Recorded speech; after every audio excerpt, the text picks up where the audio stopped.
مرحبا حبايبي، شلونكم؟ ان شاء الله الكل يكون بخير. اليوم راح نسوي طريقة عمل كليشة العيد. المكونات اللي راح نحتاجها: العجينة، طحين، سمن او زبد، وراح نحتاج شكر، راح نحتاج هيل مطحون، وراح نحتاج خميرة، واكيد ما راح ننسى رشة الملح. وكل المقادير بالتفصيل راح تلقوها بصندوق الوصف. وأول خطوة راح نبدي بيها هي رشة الملح، وبعدين راح نضيف كمية الشكر اللي عندنا، وطبعا بهاي الأثناء احنا خالين الخميرة تتفاعل. راح نضيف الهيل ونخلطه كلش زين لحد ما يتجانس ويطحن. بعدين نضيف السمن الكمية كاملة، ونبدي نلابس بين السمن والطحين.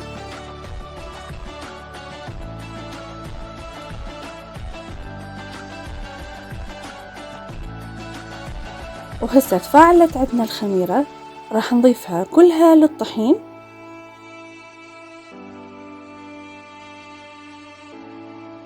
ونفس الشي نرجع نلابس الطحين، وبعدها نضيف عليه المي بالتدريج شوية شوية. وطبعا مثل كل مرة نقول لكم انه كل نوعية طحين تحتاج كمية مي مختلفة، لهذا السبب ما نقدر ننطي مقادير مي ابدا. وطبعا نبقى نعجن بالعجينة إلى أن تصير عندنا ملسة وحلوة.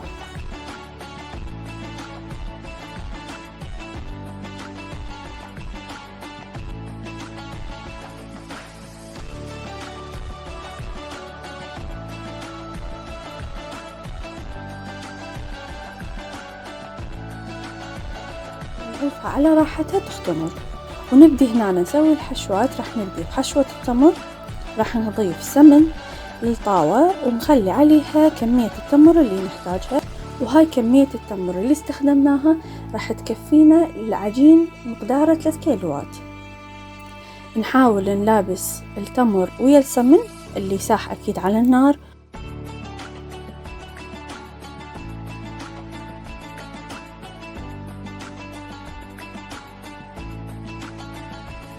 وبعدها راح نبدي نضيف عليه السمسم،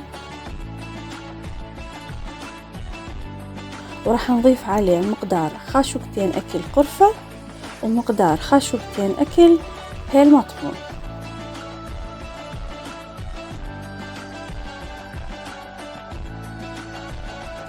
ونظل نحرك بيه إلى أن يوصل عندنا هاي المرحلة ويصير مثل العجينة.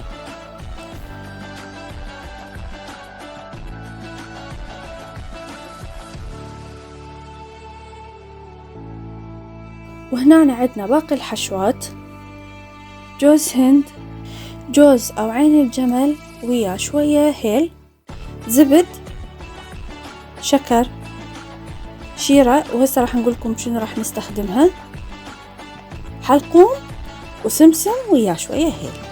راح نبدي بالجوز، راح نخلي عليه مقدار من الشيرة ونحرك بيه إلى أن يتجانس، وراح نسوي نفس الشي ويا السمسم ويا باقي المكونات.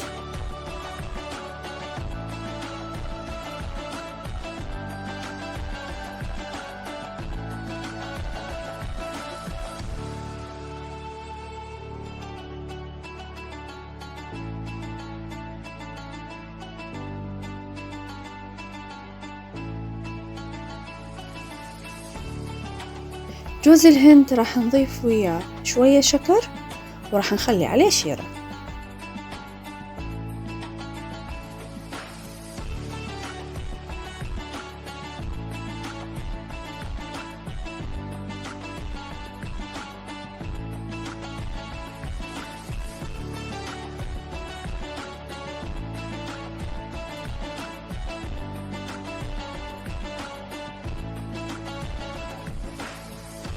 وهنا اختمرت عندنا العجينة وارتفعت كلش هواية.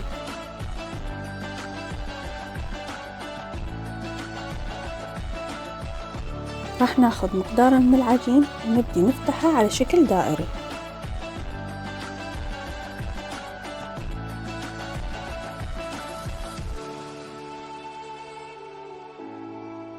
بعدها راح نخلي التمر على كل العجينة.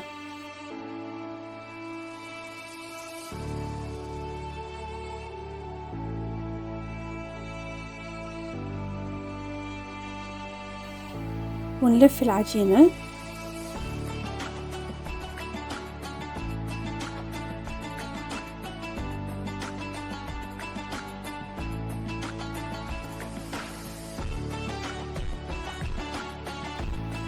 ونقطعها على شكل مثلثات، وهذا واحد من الأشكال، وراح أخليكم هسه تشوفون باقي الأشكال.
وهذا آخر شكل ويانا، هو أكثر شكل مميز.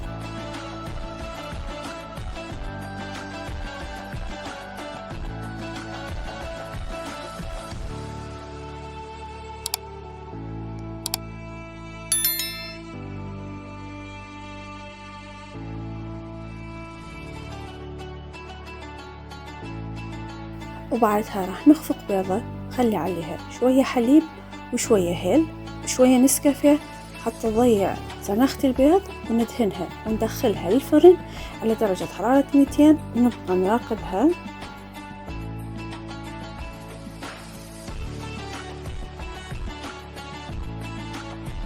وأحلى شي طبعا إن هي تتقدم ويا شاي عراقي مهيئ.